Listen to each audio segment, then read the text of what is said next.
Assalamualaikum warahmatullahi wabarakatuh. Selamat pagi, kami dari kelompok 4 akan memaparkan materi akuntansi syariah, yakni akuntansi transaksi murabaha. Kelompok kami izinkan saya memperkenalkan anggota kelompok 4 yang terdiri dari saya sendiri, Muhammad Fazil Hayati, Fadil Erbiyahimo, Mahfira Kadir, dan Sabrina Alia. SAK 102 akuntansi murabaha. Yang pertama, tujuan. Pernyataan ini bertujuan untuk mengatur pengakuan, pengukuran, penyajian, dan pengungkapan transaksi murabaha. Yang kedua, ruang lingkup. Diterapkan pada transaksi murabaha yang dilakukan entitas baik sebagai penjual maupun pembeli. Yang ketiga, definisi murabaha. Murabaha adalah akad jual beli barang dengan harga jual sebesar biaya perolehan ditambah keuntungan yang disepakati, dan penjual harus mengungkapkan biaya perolehan barang tersebut kepada pembeli. Selanjutnya, karakteristik murabaha. Yang pertama, murabaha dapat dilakukan berdasarkan pesanan atau tanpa pesanan.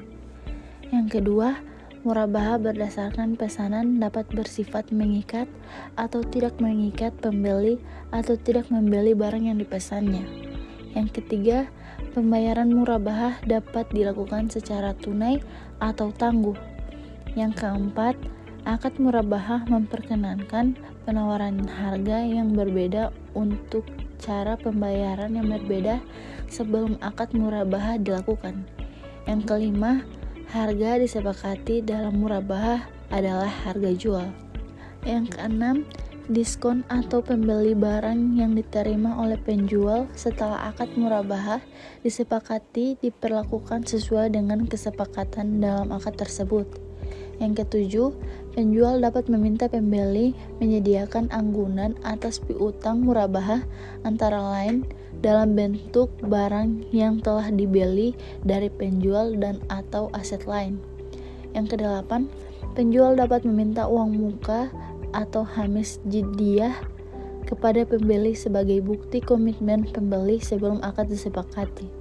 Yang kesembilan, jika pembeli tidak dapat menyelesaikan piutang murabaha sesuai dengan yang disajikan, maka penjual dapat mengenakan denda kecuali jika dapat dibuktikan bahwa pembeli tidak atau belum mampu melunasi disebabkan oleh force majeure. Yang kesepuluh, penjual dapat memberikan potongan pada saat terjadi pelunasan piutang murabaha atau memberikan potongan atas piutang murabaha. Selanjutnya, pengakuan dan pengukuran akuntansi penjual. Yang pertama, pada saat perolehan, persediaan murabaha diukur pada biaya perolehan. Yang kedua, diskon pembelian persediaan murabaha yang terjadi setelah akad murabaha diakui sebagai liabilitas kepada pembeli. Penghasilan periode berjalan. Yang ketiga, pendapatan murabaha diakui sebagai yang pertama pada saat mengalihkan pengendalian atas persediaan kepada pembeli. Selanjutnya, selama periode akad secara proporsional jika murabaha dilakukan secara tangguh.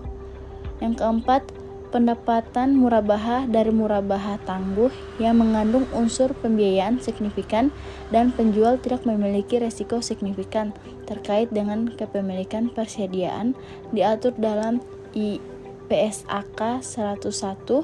Pengakuan pendapatan murabaha tangguh tanpa resiko signifikan terkait kepemilikan persediaan.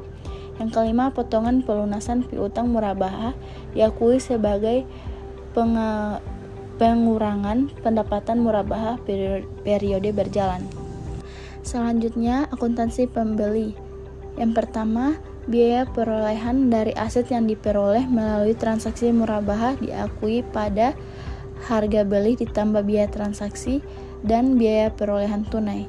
Yang kedua, beban murabaha ditangguh diamortisasi secara proporsional selama masa akad.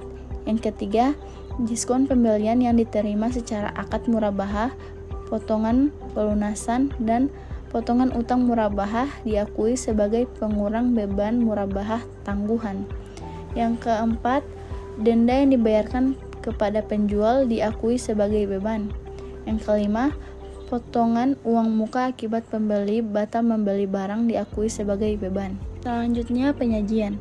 Piutang murabaha disajikan sebesar nilai neto yang dapat direalisasikan, yaitu saldo piutang murabaha dikurangi penyisian kerugian piutang. Yang kedua, Pendapatan murabahah tanggungan dan biaya transaksi disajikan sebagai pengurang atau kontra akun piutang murabahah. Yang ketiga, beban murabahah ditangguh disajikan sebagai pengurang atau kontra akun utang murabahah. Selanjutnya, pengungkapan. Pertama, penjualan terkait dengan murabahah. Ada 4 poin. Poin pertama yaitu harga perolehan aset murabahah. Kedua, janji pemesanan dalam murabahah berdasarkan pesanan sebagai kewajiban atau bukan. Ketiga, untuk murabahah tangguh, pertimbangan yang digunakan dalam menilai signifikasi unsur, pembiayaan dan risiko terkait kepemilikan persediaan dan lain-lain. Keempat, pengungkapan yang diperlukan sesuai dengan PSAK 101 dalam penyajian laporan keuangan syariah. Selanjutnya, pembalian terkait dengan murabahah. Ada 3 poin. Poin pertama, nilai tunai aset yang diperoleh dari transaksi murabahah.